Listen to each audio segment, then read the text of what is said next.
Tulibaso kwa kitila mwela manyo azambi. Chuhidi cha yoho. Muntu mwela. Onje miteleology. Pastor Kobe. Chibanda wa Chibans. Oh. Yes. Yes. Constellation des anges sur terre. Bandi checheka checheba. Sois patient. Boba mani match à RDC à 23h à 1h du matin. Nous allons battre sur beaucoup de télévision bien la match. Mais bon Zambi. Chante avec moi. Arrête le tour. Arrête le tour. Zambi joue coince la boîte. Zambi joue coince la boîte. Dilo Janle.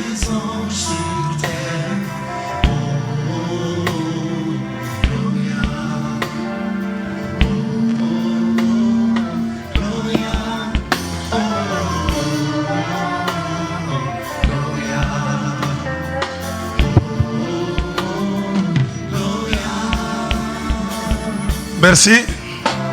Est-ce que je vais vous demander juste un moment de vous tenir debout? Merci pour votre obéissance. Encore une fois, j'insiste, veuillez vous tenir debout.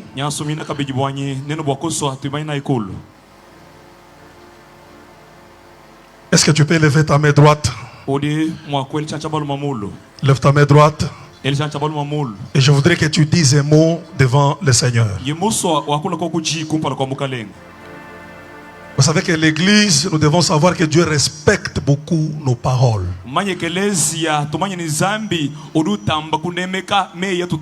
Il a dit à Pierre, ce que tu lieras sur la terre sera lié dans les cieux. Parce qu'il t'a déjà donné les clés du royaume. Alors je ne sais pas ce soir ce que tu peux lui dire dans cette grande convention. Et Dieu va les respecter. Il respectera ta décision et ton choix. Dites à Dieu, nous voulons écouter ta parole. Mais voici ce que je veux. Et Dieu va respecter ta parole. Fais-le avec foi. Dans le nom de Jésus. Pendant quelques minutes seulement. Père, nous te rendons de multiples actions de grâce. Nous croyons dans ta fidélité. Tu es tellement fidèle. Tu as promis d'être avec nous jusqu'à la fin du temps. Que ce temps soit sanctifié par ta parole. Et surtout sois attentif à la prière de ton peuple. Respecte en exaucant par des prodiges et des miracles. C'est là au nom de Jésus de Nazareth. Ensemble avec les saints nous disons Amen. Amen. Est-ce qu'on peut acclamer le Seigneur très fort? Nous l'acclamons très fort. Veuillez vous asseoir s'il vous plaît. Je vais parler comme un spécialiste en synthèse. Pendant quelques minutes, nous prierons et nous partirons. Ce qui m'encourage au milieu de vous, c'est le fruit de l'esprit, la patience. Parce que nous sommes une église charismatique. Nous sommes une église pentecôtiste. Est-ce qu'on peut acclamer très fort pour le Saint-Esprit? Gloire au Seigneur. Laissez-moi présenter mes civilités. Je voudrais premièrement dire sincèrement merci à Dieu.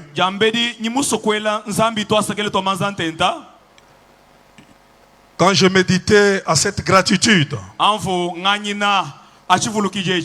je vois Dieu à la création en train de créer les lumineux. Et dans sa tête, il pensait au soleil et à la lune. Et je ne sais pas ce qui est arrivé. Et Dieu s'est dit, créons aussi les étoiles. C'est qu'en réalité, les étoiles n'étaient pas programmées. Mais Dieu les a associées par la grâce. Et je me sens comme une étoile qui vient aussi de aussi. Alors je rends grâce au Seigneur de m'avoir compté parmi les vivants et de m'avoir disposé pour être orateur dans cette grande convention. Est-ce qu'on peut acclamer le Seigneur très fort? Gloire à Dieu. Je voudrais avec main sur le cœur exprimer ma reconnaissance au patriarche, le révérend docteur Kabamba Chunza. Je suis venu ce soir comme un fils dans la maison de son père. Et ma prière ce soir, que le Dieu fidèle, qui connaît le prix que cet homme de Dieu a payé pour son église et dans la ville de Mbujimaï,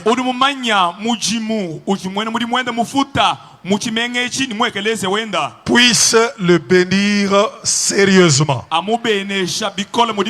Et là où il est, vous allez me joindre à moi. En mettant nos deux mains ensemble, nous allons l'honorer avec les acclamations. Non, je ne sens pas les acclamations vraiment comme si elles sont sérieuses.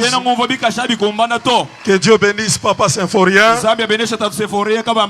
pour la confiance et le regard qu'il a jeté sur notre personne. Et ça nous va tout droit au cœur. Encore une fois, que le Seigneur le bénisse.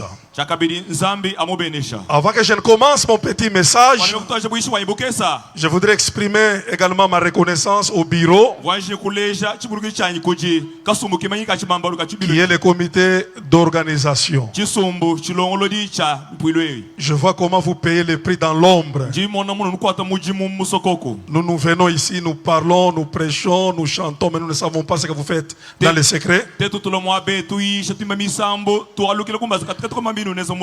Que Dieu vous bénisse davantage. Et à tous les orateurs ensemble avec qui nous allons partager cette chair,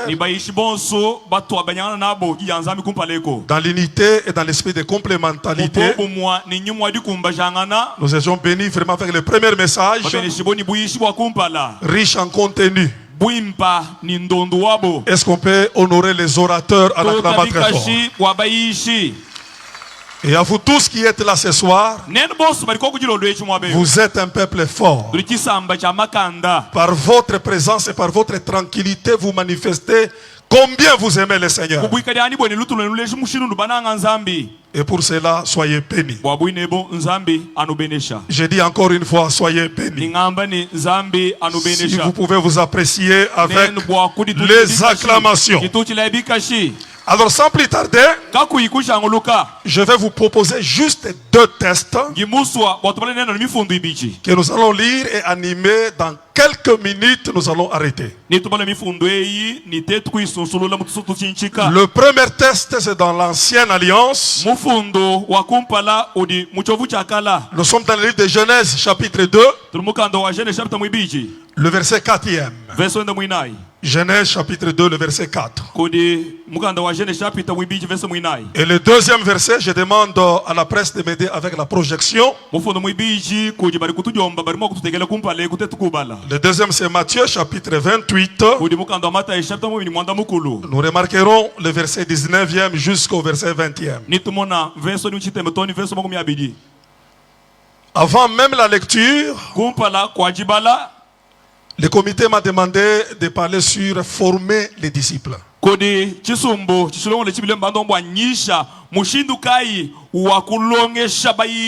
Ou la formation des disciples. C'est mon sous-thème. Alors nous nous tenons debout pour respecter l'autorité de la parole. Voici les origines des cieux et de la terre. Quand ils furent créés. Lorsque l'Éternel Dieu fit une terre et des cieux. On y va au verset 5. Aucun arbuste de champ n'était encore sur la terre. Et aucune herbe de champ ne germait encore. Car l'Éternel Dieu n'avait pas fait pleuvoir sur la terre, il n'y avait point d'homme pour cultiver les sols. Mais une vapeur s'éleva de la terre et arrosa toute la surface du sol.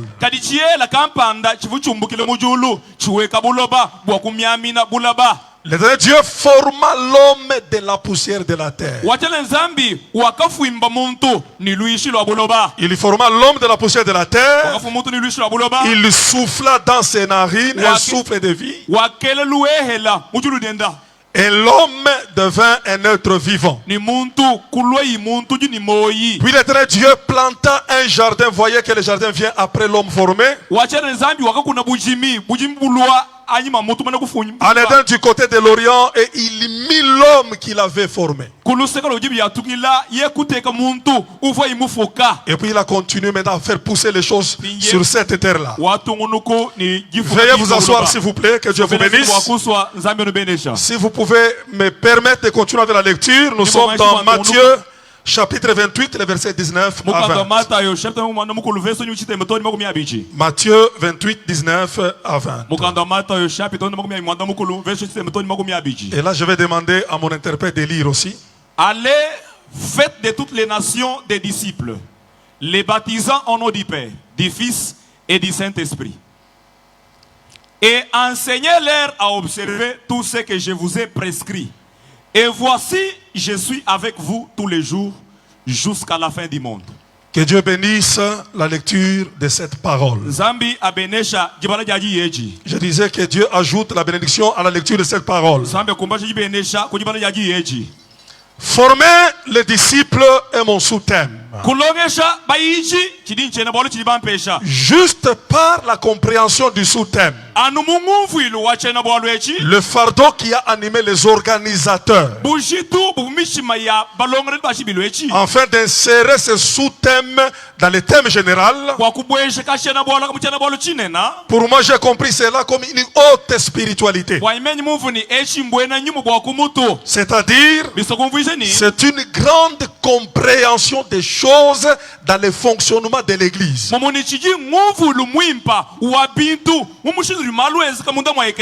Insérer ce sous-thème dans le thème général, c'est une haute spiritualité. C'est que les visionnaires, les organisateurs, je peux voir leur cœur au travers de ce sous-thème.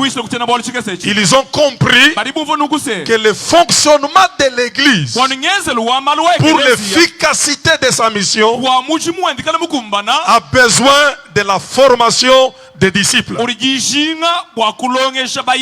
Pourquoi? Parce que l'un des problèmes majeurs de l'église, parmi les problèmes les plus sérieux de l'église, nous avons le problème de priorité. J'ai aimé bientôt le livre qu'on a présenté ici, les priorités de Dieu. C'est vraiment un problème sérieux dans l'église.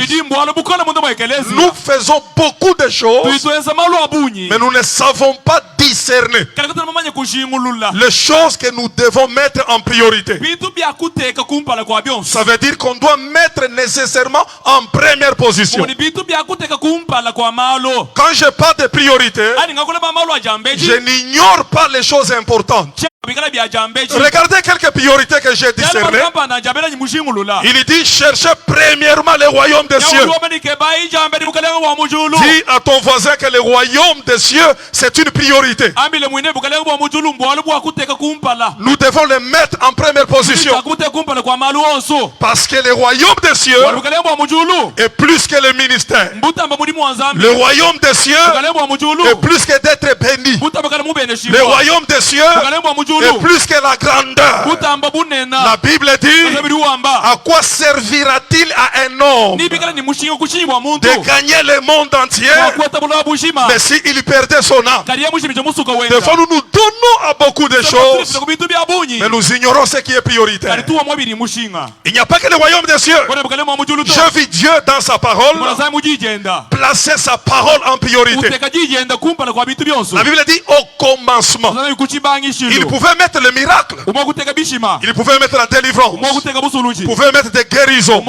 La célébration des mariages. Mais Dieu a permis dans sa souveraineté qu'au commencement de toutes choses qu'il y ait sa parole. Donc la parole de Dieu, c'est une priorité. Et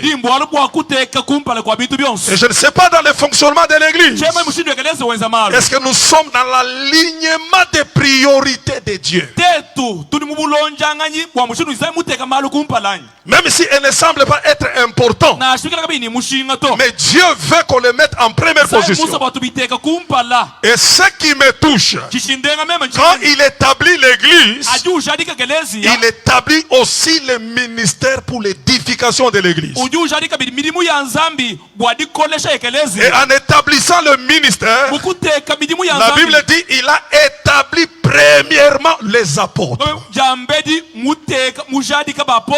C'est que le ministère apostolique, c'est un ministère prioritaire dans l'église. Pourquoi? Parce que qui dit apôtre sous-entend un envoyé. Et quand on parle d'un envoyé, on sous-entend la mission.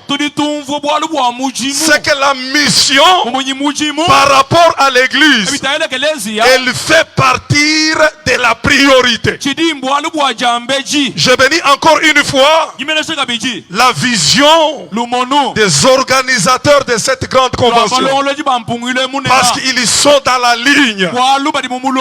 Ils ont placé la priorité qui est la mission. Est-ce qu'on peut les honorer avec les acclamations? On peut les honorer avec les acclamations. Alors, bien-aimés dans le Seigneur, selon Matthieu chapitre 28, 19 à 20, nous voyons que le Seigneur confie le mandat de la propagation de l'évangile aux nations de la terre à ses disciples.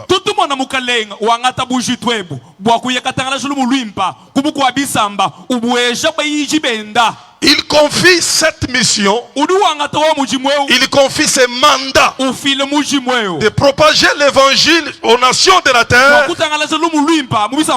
à ses disciples, en leur donnant une feuille de route claire. Il conjugue le verbe à l'impératif dans un esprit de l'ordre. Je ne vous supplie pas, je ne vous demande pas, je ne vous propose pas, mais je vous impose. Je vous impose. L'église, vous avez la responsabilité d'aller. Laisse-moi vous choquer avant que je n'aille plus loin. Vous savez que la plus grande mission de l'église, elle n'est pas au sein de ces quatre murs. Je répète encore. Les démons aujourd'hui, les démons nouveaux aujourd'hui qui combattent l'église, c'est les quatre murs. Parce que allez-y remarquez que nous ne sommes pas les seuls de l'église, mais nous sommes les seuls de la terre. Nous ne sommes pas la lumière du monde, la lumière de l'église ou la lumière de nos paroisses, mais nous sommes la lumière du monde. Et si nous voulons conserver notre mission dans les quatre murs, Dieu permettra ce que j'appelle la persécution. Il y aura des imprévus. Le but de Dieu, ça sera quoi? C'est de pousser l'église à rejoindre sa mission. Parce que la mission fait partie des priorités de l'église. Et cette mission-là, Dieu les confie aux disciples. Je ne sais pas si rapidement je peux faire un petit appel à la compréhension du mot disciple.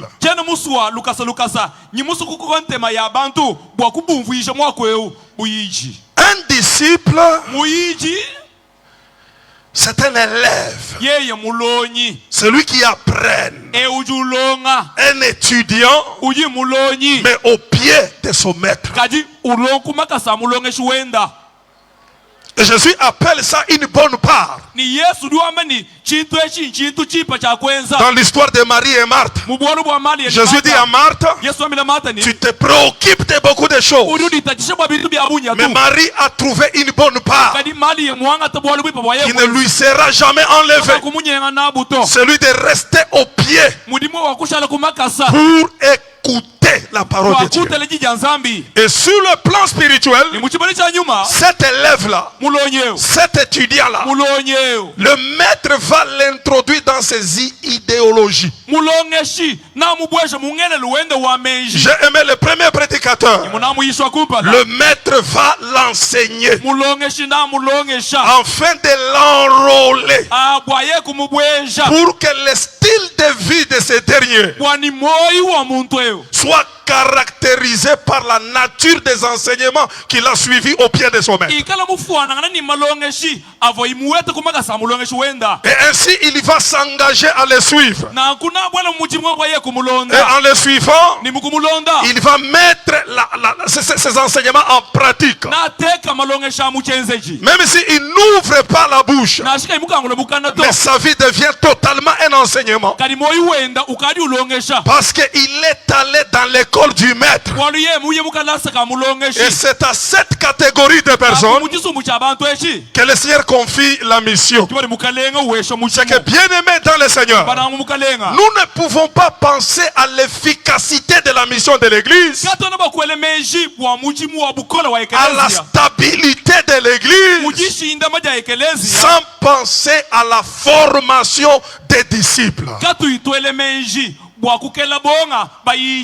La formation des disciples, c'est indispensable pour une église qui veut s'impliquer dans sa mission.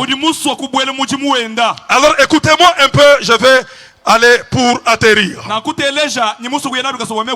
Bien-aimés dans le Seigneur, vous savez, aujourd'hui, nous travaillons beaucoup plus pour augmenter la foule. Et c'est la foule qui fait la faiblesse de l'église. Jésus ne nous a pas donné la mission de faire des foules dans nos églises. Regardez le maître avec toute son onction.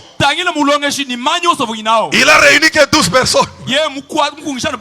C'est que Jésus avait la spécialité de sélectionner les personnes importantes qui pouvaient se conformer à la mission qu'il visait dans sa vision.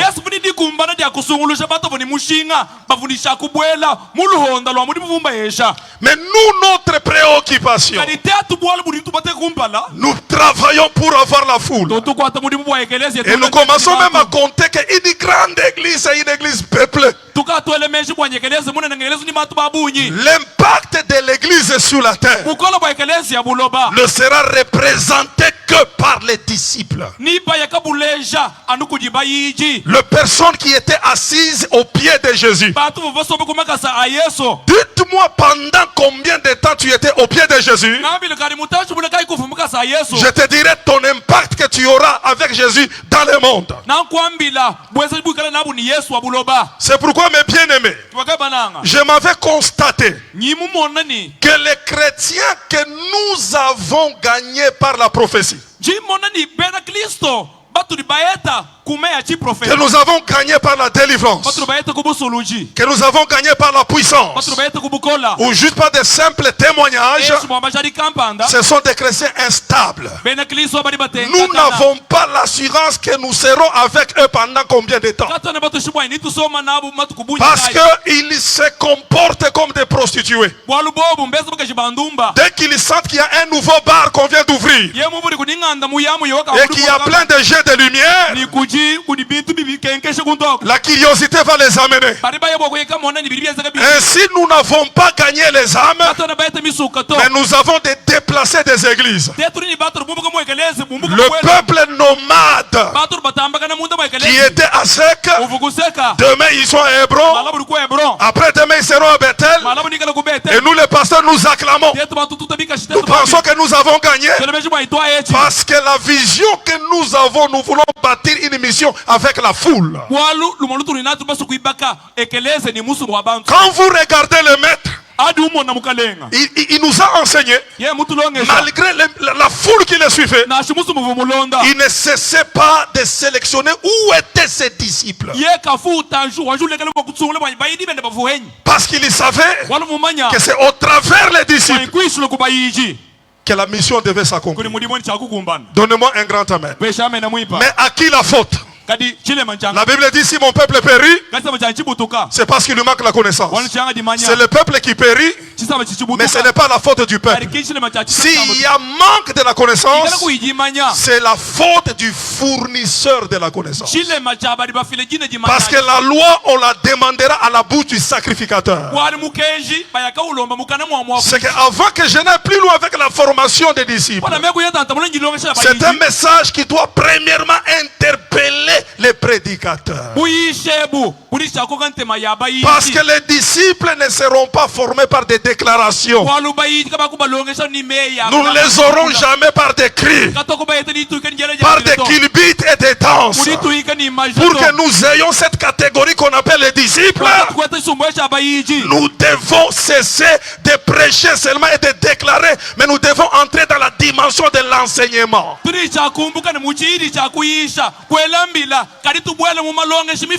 L'enseignement, j'ai aimé le premier prédicateur, il a parlé sur l'importance de l'enseignement. C'est quoi l'enseignement? L'enseignement, c'est expliquer les choses en détail et d'une manière profonde, dans le but de poursuivre la compréhension. Savez-vous que plusieurs chrétiens ne comprennent pas qu'est-ce qui se passe dans l'église? Et nous sommes dans la confusion. Quand vous travaillez dans l'incompréhension, vous allez créer que la confusion. C'est pourquoi la première chose qu'exige la formation, c'est la prière de l'apôtre Paul. Il dit priez pour nous afin que Dieu nous donne la capacité de parler comme nous devons en parler. Ça, c'est votre devoir en tant que peuple de Dieu. Votre bonheur et votre stabilité dépend premièrement de ce qui se dit à la chair. Si à la chair il y a le théâtre, il n'y aura pas la formation des disciples. Et ma prière ce soir, que le Dieu Tout-Puissant suscite encore des docteurs, des prédicateurs qui n'auront pas seulement l'envie de déclarer les choses ou de faire tomber les gens par terre, mais qui enseigneront, qui perceront les choses pour qu'on voit la chose à partir de l'intérieur, qui expliqueront les choses en détail, parce que cela a un impact dans l'église. Écoutez, bien aimé dans le Seigneur, c'est pourquoi le texte de Genèse m'a beaucoup interpellé. La Bible dit voici les origines des cieux et de la terre. C'est qu'on retrace l'historique par Moïse. Voilà ce qui s'est passé aux origines des cieux et de la terre. Et on va préciser ce qui s'est passé sur la terre. Au commencement, il n'y avait ni arbre ni herbe. C'est que la terre était déserte. Mais la vision de Dieu, il ne poursuivait pas une terre déserte. Mais pourquoi la terre était déserte? Parce que la pluie n'avait pas encore tombé sur cette terre. C'est que Dieu reconnaît la puissance de la pluie. Lorsqu'elle tombe, elle a la capacité de féconder la terre et de faire germer les choses sur la terre. Alors comme il n'y avait pas de pluie, la terre est restée déserte. Mais je me pose la question, pourquoi la pluie ne tombait pas? La Bible dit parce qu'il n'y avait pas d'homme. Il n'y avait pas d'homme. L'absence de l'homme a bloqué la pluie. Et l'absence de la pluie a rendu la terre déserte.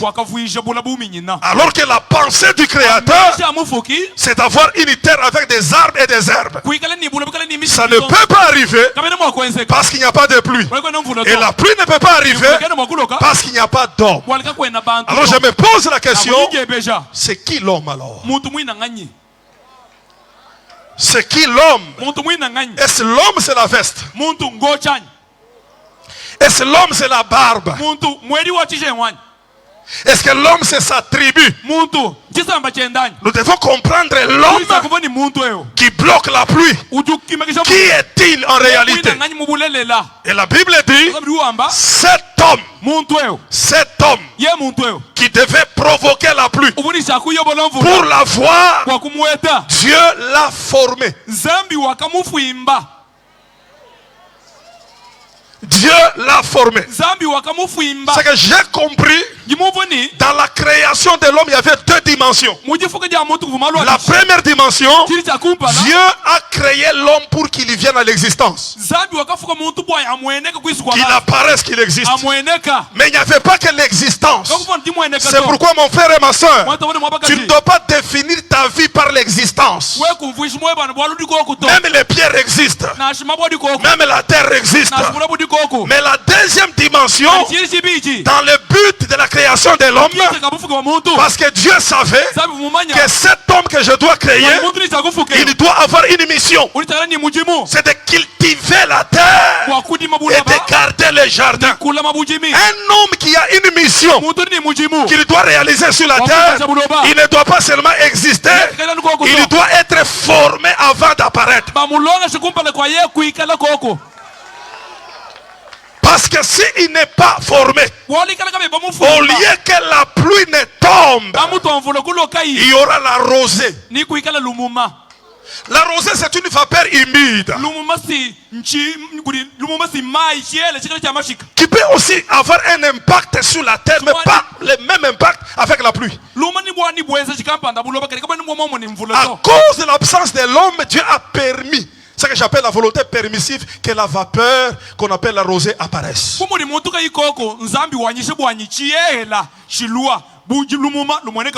J'aimerais dire à l'église ce soir, nous vivons le temps de la fin, mais malheureusement nous nageons dans une onction tranquillisante.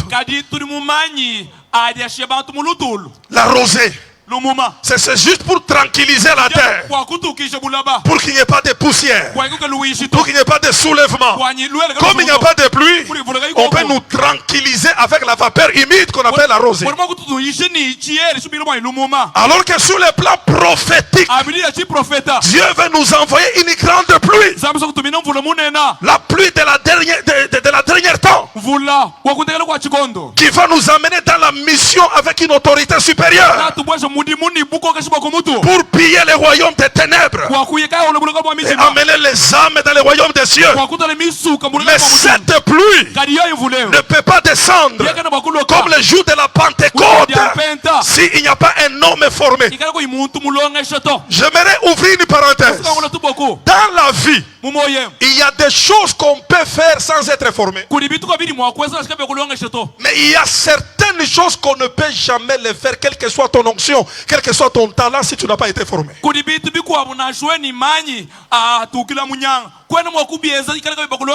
Si tu t'engages à faire des choses dans lesquelles tu n'étais pas formé, tu le feras, mais tu le feras très mal. C'est ça l'exemple du grand Moïse. On lui pose la question par Jéthro, que fais-tu? Il dit, je fais ceci. L'église est toujours en train de faire quelque chose, mais malheureusement ce que nous faisons, nous le faisons très mal. Ce qui est important, ce n'est pas ce que nous faisons, mais la manière de faire ce que nous faisons est très important devant Dieu. Si nous voulons entrer dans l'esprit de l'excellence, selon les exigences divines, nous devons le faire, mais avant de le faire, nous devons être formés. Je parle à quelqu'un ce soir. Montre-moi le niveau de ta formation. Je te dirai à quel niveau tu vas nager dans un ministère d'excellence. Parce que si on envoie la pluie, alors il n'y a pas l'homme formé. La terre deviendra la forêt et un lieu de promenade des serpents.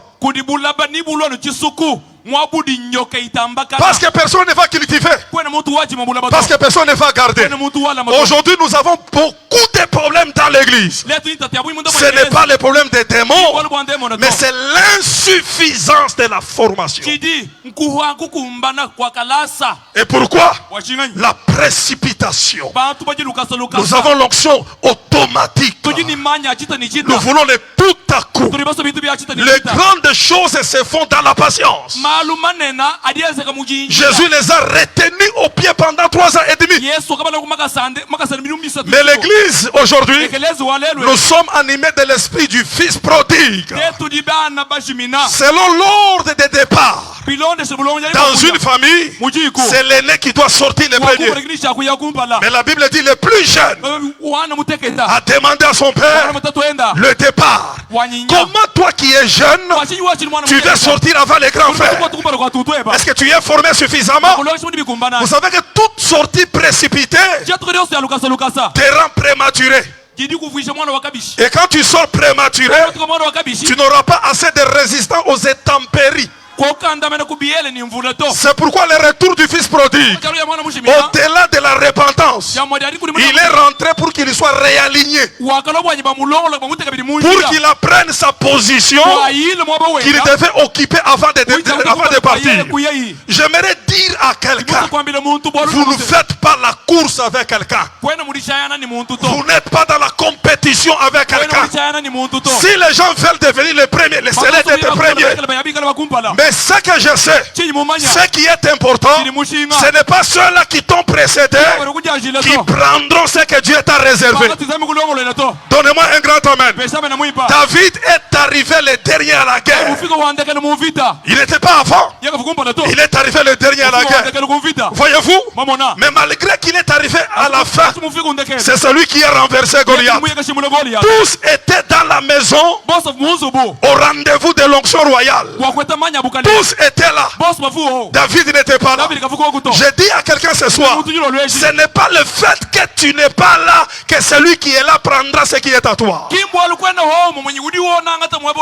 Jésus a appris à l'église, ne quittez pas Jérusalem jusqu'à ce que vous recevrez. L'église doit apprendre à attendre. Vous n'avez pas fini la formation, mais vous vous êtes lancé dans le ministère. Vous n'avez pas encore maîtrisé les leçons, mais vous vous êtes lancé dans des choses. Raison pour laquelle il n'y a pas d'impact. Mais ce soir, je crois dans les dieux fidèles. L'heure vient, elle est déjà venue, où la pluie va tomber. J'ai dit que la pluie va tomber. Et quand la pluie tombera, la terre aride va pousser les herbes et les arbres. À la loi et au témoignage, si on ne parle pas ainsi, il n'y aura pas de l'aurore pour le peuple. Si tu me donnes un bon amen, que Dieu t'arrose. Que Dieu t'arrose avec la pluie qui est réservée aux disciples. Mais à condition que tu apprennes à attendre. Si on ne te libère pas, attends.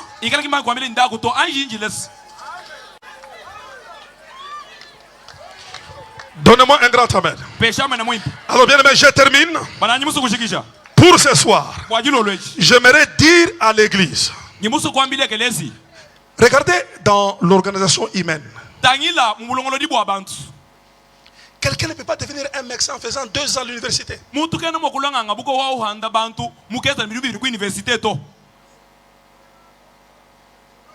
Tu vas tuer les gens. Et tu ne peux pas t'improviser médecin alors que tu es un soudeur.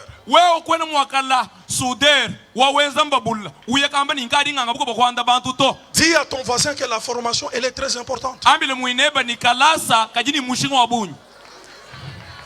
Et il y a 5 écoles, je termine, je vais les énumérer et puis je vais sortir. 5 écoles. 5 écoles, je vais les énumérer.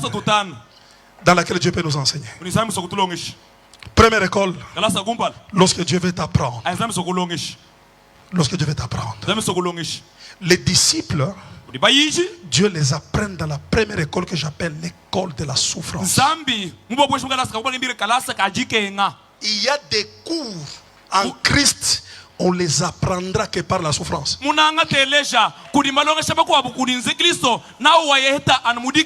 Je vais vous choquer un peu. La souffrance fait partir des rendez-vous en Christ.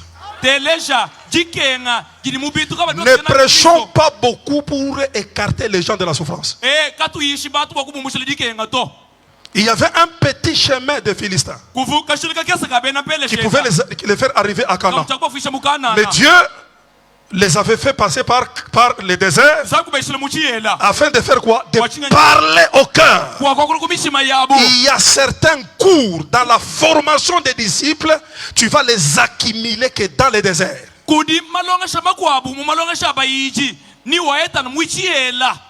C'est une grâce de souffrir en Christ. Paul dit, quand il était appelé, Jésus lui dit, je te montrerai les choses pour lesquelles tu souffriras pour moi. Aujourd'hui, les gens ne veulent pas souffrir. Voilà pourquoi ils n'apprennent pas des choses en tant que des disciples. Souffrez aussi dans le Seigneur. Jésus a dit, et resserrez-vous quand on vous persécutera, quand on vous insultera, quand on vous accusera. Réjouissez-vous parce que votre récompense sera grande dans le royaume des cieux. Souffrez aussi. Ça fait partie de l'école de Dieu. Deuxième école. Mais bien aimé dans le Seigneur, il y a des choses qu'on apprendra avec Dieu seulement dans la prière. La prière n'est pas seulement un endroit où nous demandons les choses, mais nous apprenons. Comme Josué a appris au pied de Moïse. Comme Timothée a appris au pied de Paul. Comme Élisée a appris au pied d'Élie. Il y a des choses, Dieu vous les apprendra seulement en étant au pied du maître. Mais aujourd'hui nous avons l'esprit de l'umumbiste spirituel. Les indépendants spirituels, ils ne sont pas au pied de quelqu'un. Ce sont des Melchisedec. Ils viennent sans origine. Ils n'ont pas de référence. Voilà pourquoi l'église a des problèmes. On ne commence pas l'église, on continue l'église. Parce qu'il y a toujours des pères par qui nous avons appris ce que nous devons faire. Pose la question à ton voisin. Tu es dans quelle école? Qui t'a appris à faire ce que tu fais là? La manière dont toi tu prophétises, tu as appris ça de qui? Alléluia. Amen. Alléluia. Amen. Et il y a une autre école. J'aimerais vous le proposer. C'est la science. La science, la théologie et les autres sciences. Voyez-vous Daniel, il a appris les choses des Chaldéens. Et ça l'a aidé à comprendre certains mystères. Voyez-vous, c'est très important. Tu ne me diras pas que tous les auditoires sont les mêmes. Il y a des auditoires qui exigent la dose d'intelligence. Il te sera difficile de les convaincre si tu n'as pas un paquet ou un bagage. C'est pourquoi si tu dois faire la théologie, la Bible dit, fais tes efforts. À ta foi, ajoute quoi? La connaissance. C'est que la connaissance c'est ta part de responsabilité.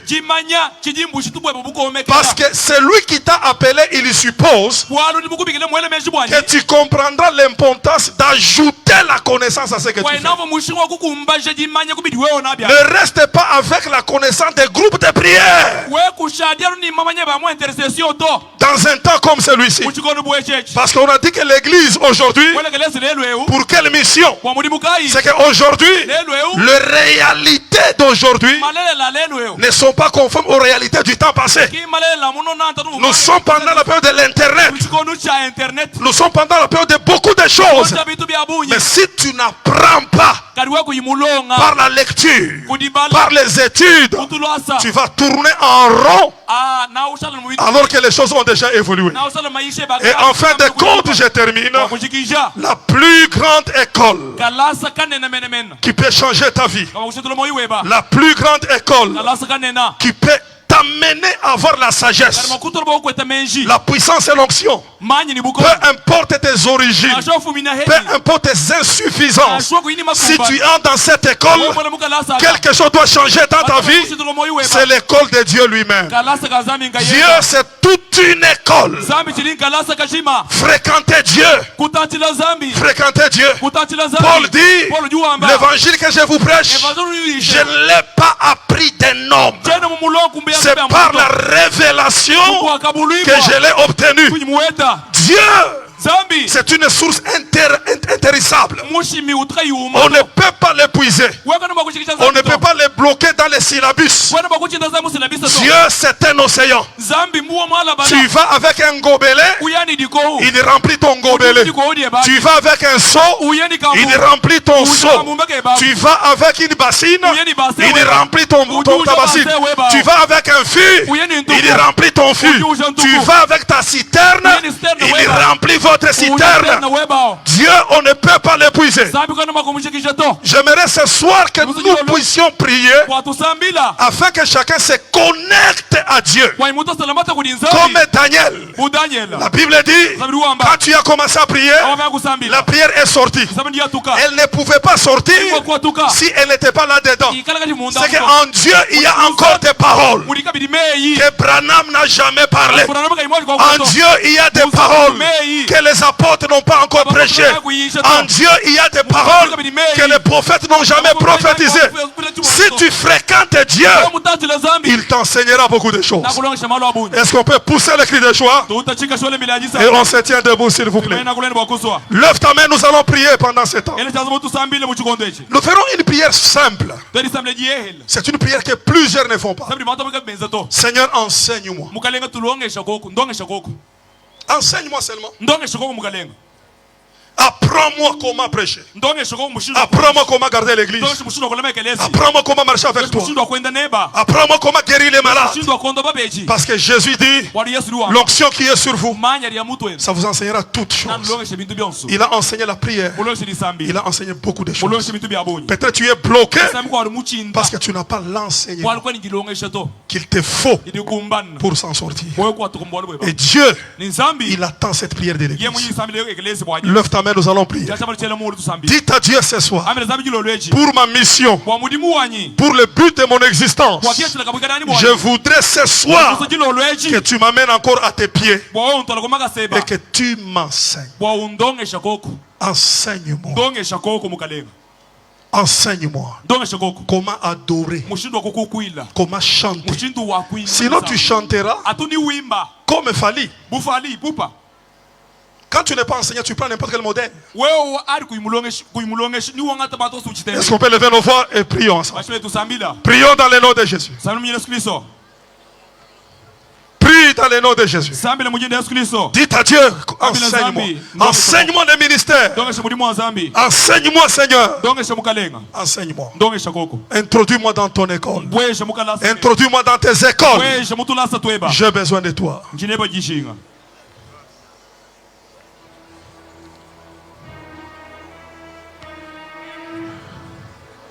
Et en fin de compte, que ta main soit levée très haut. Maintenant tu vas dire à Dieu, je ne veux pas nager dans l'onction tranquillisante. Je ne veux pas tranquilliser la terre par la rosée. Mais j'aimerais que la grande pluie qui peut amener des grands résultats, parce que tu vas m'enseigner, que cela puisse pleuvoir sur ma vie, que cela puisse tomber sur ma vie, que l'église soit mouillée par la grande pluie, que ton ministère soit impacté par la grande pluie, que tout ce que tu feras, que tu sois arrosé par la grande pluie, afin que le désert disparaisse dans ta vie. Réclame la grande pluie. Prions dans le nom de Jésus.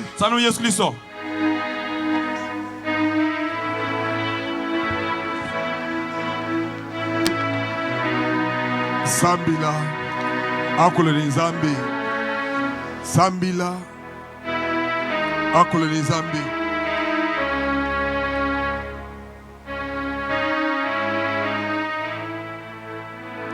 Bani shibianza bieba. Sakejila Nzambi wabaishinetu. Ujikishanetu jilolo tikabichi. Makele ntukale beishibe biji. Ntukale apôtre Gabriel Sanga. Ntukale bishop Coben Chibanda wa Chibanda. Comme on rentre bimubiji dituja makele. Bani shibianza bieba. Ambila Nzambi nkwa chishamuje wajalukil. Convention à restaurer Moyouane.